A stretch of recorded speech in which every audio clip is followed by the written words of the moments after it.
Nesse momento aqui, os escribas estavam interrogando Jesus, né? Se quiser pode fechar aquela porta ali, pastores, para o som não entrar lá da rua, é até melhor. Aqui em Lucas 20, os escribas estavam interrogando Jesus, mas não era um interrogatório, digamos assim, sadio. Tinha uma, deixa eu usar uma palavra para você entender bem o que vai acontecer aqui. Tinha uma pegadinha por trás desse discurso, e você vai entender o porquê. Qual era a intenção deles, perguntando o que eles perguntaram aqui para Jesus. O texto diz assim, versículo 20. E observando-o, mandaram espias que se fingissem justos para o apanharem em alguma palavra e o entregarem à jurisdição e poder do presidente. Olhe para mim, a gente já vai entender qual foi essa pergunta que eles fizeram, mas você percebeu que eles colocaram pessoas infiltradas ali, pessoas disfarçadas, espias, para fingir uma coisa que não eram e ter com eles as informações necessárias. Isso é muito importante. Isso aqui, na verdade, até hoje é uma tática de guerra. Não sei se você sabe. Hoje, em dias atuais, os grandes países fazem isso. Por exemplo, tem espiãs russas que eles mandam para os Estados Unidos. Sabia disso? Manda para lá, solteira, para casar com americanos, para quem faz parte do exército, da inteligência, do CIA e tudo mais, disfarçado como quem de fato está apaixonado por aquele homem, casa, tem filhos, cria uma situação para que não fiquem rastros nenhum, para que jamais o sujeito pense que há uma segunda intenção, né? Peraí, essa mulher casou comigo, é porque ela me ama. A gente tem um filho, nós temos 2 filhos, mas é tudo combinado. Há quem pague um preço de anular a própria vida para casar com alguém, repito, isso é tática de guerra, só para ter informações e enviar para o seu país. É forte, é ou não, pessoal? Você pode ler isso em livros. Isso acontece hoje, isso acontecia nos tempos bíblicos. Era uma tática para tentar derrubar o povo de Deus. A Bíblia chega a falar também sobre uma doutrina, na época que se chamava doutrina de Balaão. Já ouviu falar? Balaão, ele era um profeta corrupto, um profeta que já estava caído. Balaque, rei de Moabe, numa certa feita, queria pagar ele para que ele amaldiçoasse o povo de Israel, porque ele era um profeta corrupto. Sabe o que ele disse? Ele falou, olha, eu não tenho como fazer isso, porque o povo que você quer que eu amaldiçoe, eles estão bem com Deus. Então, se eu lançar uma maldição contra alguém que está bem com Deus, essa maldição vai fazer o quê? Vai voltar, e como eu não quero isso, eu não tenho como fazer isso. Agora, se você quiser usar a tática, aí vem a doutrina de Balaão, que é enviar as mulheres para cá, para que os homens de Deus se prostituam com elas, caiam na fé, pequem para com Deus, aí é outra história. E foi exatamente o que aconteceu. Não podia amaldiçoar porque o povo estava bem, mas eles enviaram as mulheres bonitas, seduziram os homens, e o que aconteceu? Os homens caíram, se prostituíam, pecaram, naturalmente entristeciam a quem? A Deus. Aí o campo ficava aberto para que ele pudesse lançar a maldição, e isso aconteceu. Aí sim ele amaldiçoou, e aí a vida do povo se tornou um inferno. O que isso tem a ver com hoje? É como o diabo trabalha. Tem gente dentro da igreja que o diabo, de cara, ele não está conseguindo derrubar. Por quê? Porque você está bem. Você está na igreja. Você está buscando o Espírito Santo. Você está andando em santidade com Deus. Nem por isso o diabo se dá por vencido. O que ele vai fazer? Ele vai tentar criar uma estratégia como essa, estratégia de guerra, para futuramente poder tocar em você e em nós. E aí o que ele faz? Não podendo tocar em você, às vezes usa alguém que você ama. Sim ou não, gente? Usa alguém que você ama, toca em alguém para te atingir. É o que a gente já viu na igreja. A pessoa diz, olha, eu até que estava aguentando, mas peraí, aconteceu com meu filho. Ah não, isso aconteceu com a minha filha. Aí não, aí abala a sua fé, a imunidade espiritual baixa e o diabo faz a festa. Quem está entendendo, pessoal? Quantas vezes o diabo usou essa tática com o povo da fé? Estava lá, o homem na fé, na igreja, pegando firme, e o diabo usa uma infiltrada, uma mulher para entrar no casamento do sujeito. Tem ou não tem casos assim? O sujeito está lá, bem casado, bonitinho com a esposa, querendo fazer tudo certinho. O diabo usa lá a mulher do trabalho, usa lá o homem do trabalho, e vem com aquela conversa fiada. Ô fulano, você está tão bonito. Ô fulana, você está tão cheirosa. E há quem às vezes pense, né? Tá vendo? Estou arrebentando, hein? Olha só, ainda está chovendo na minha horta. É ou não é? Eu achava que eu estava velho, eu achava que eu estava feio. Não, não estou. Mas na verdade, não é isso. É estratégia de quem? Do diabo. É o diabo infiltrando um homem, uma mulher. Às vezes, o diabo não consegue de cara tocar em alguém. O que ele faz? Infiltra, insere uma amizade. Quanta gente estava tão bem até conseguir um certo amigo. Quem conhece alguém aqui que depois de uma amizade afundou na fé? Quem conhece alguém, pessoal? Quem conhece? Você está vendo aí? Quanta gente saiu da igreja por causa disso? Estava tudo bem. Até que começou a andar com um amigo, que começou a falar certas coisas, que começou a desviar o pensamento, começou a falar certas coisas, o sujeito começou a pensar como aquele amigo, foi esfriando, esfriando, esfriando, e caiu na fé. Estratégia do diabo. Então cuidado com pessoas que o diabo pode querer infiltrar na sua vida para te derrubar. É muito simples para ele fazer isso. Assim como Deus tem os seus instrumentos, o diabo tem os dele. O diabo usa pessoas com essa finalidade de tocar na sua fé. Porque ele sabe que se ele não pode tocar diretamente, porque você está na fé, você está bem com Deus, então ele vai querer te esfriar. Ele vai querer usar pessoas para que se você caia, para que se você peque, aí o diabo faz a festa. Então cuidado. Cuidado com as amizades, cuidado com os relacionamentos. Cuidado com as pessoas que se aproximam de você. Cuidado com as coisas que entram na sua vida, às vezes silenciosamente. Parece até uma coisa boa, mas na verdade é uma tática de guerra do diabo para te derrubar. Vamos vigiar, porque era assim que eles faziam naquela época. Aí eles enviaram esses homens, voltando aqui em Lucas 20, para que se fingissem justos, e fizeram essa pergunta para Jesus aqui, versículo 21. E perguntaram-lhe, dizendo: Mestre, nós sabemos que falas e ensinas bem, e como? Retamente.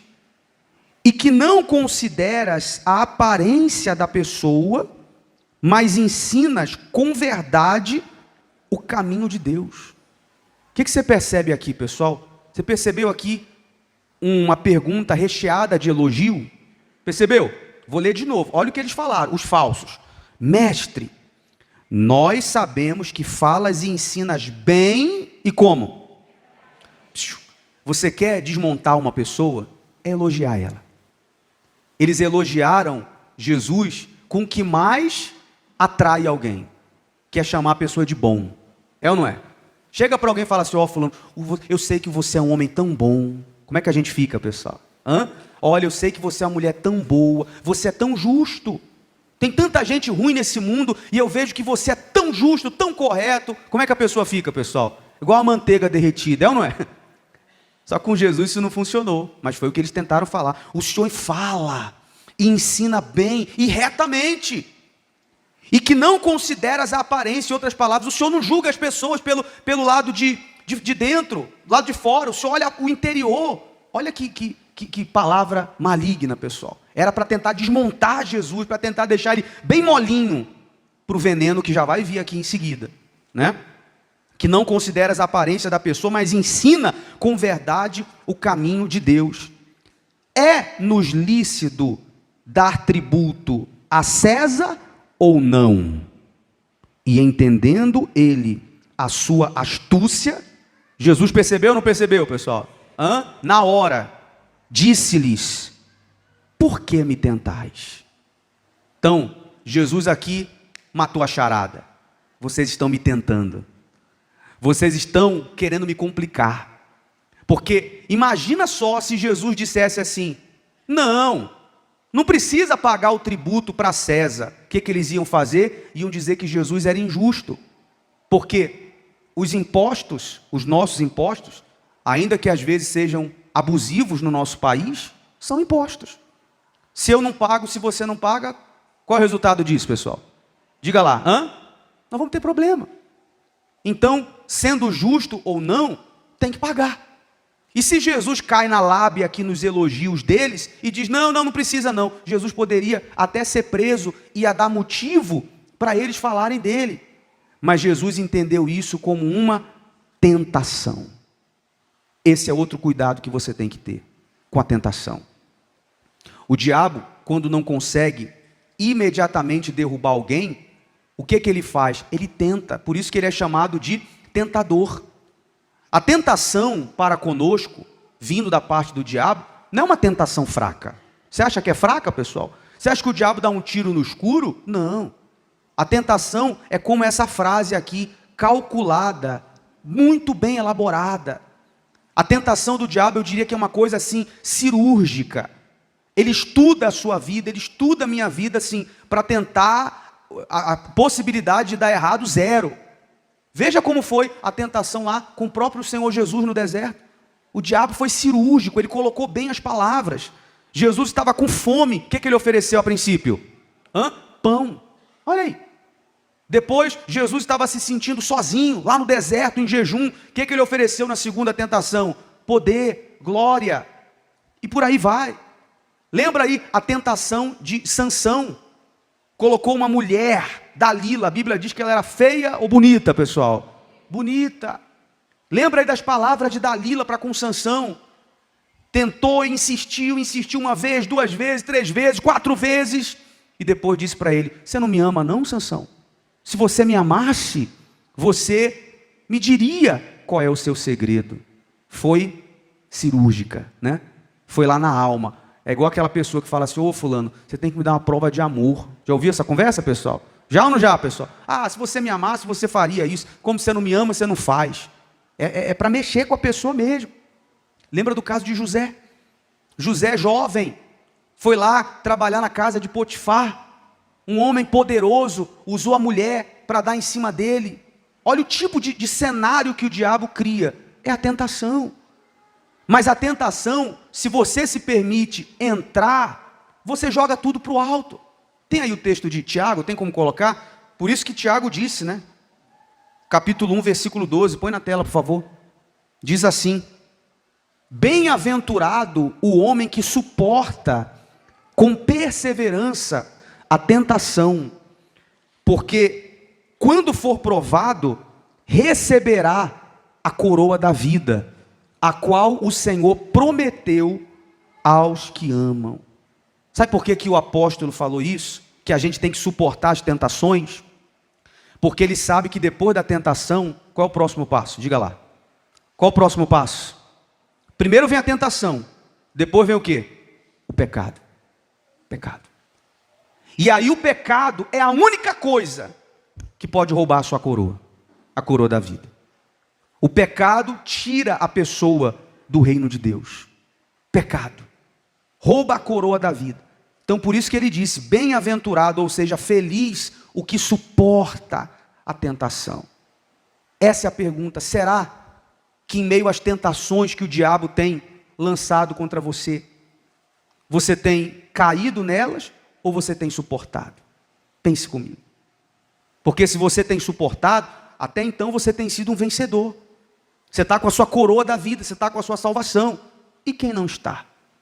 Você sabe que ainda há, infelizmente, um grupo grande na igreja, vem na igreja, mas ela apanha do pecado todo dia. Tem ou não tem, pessoal? Todo dia.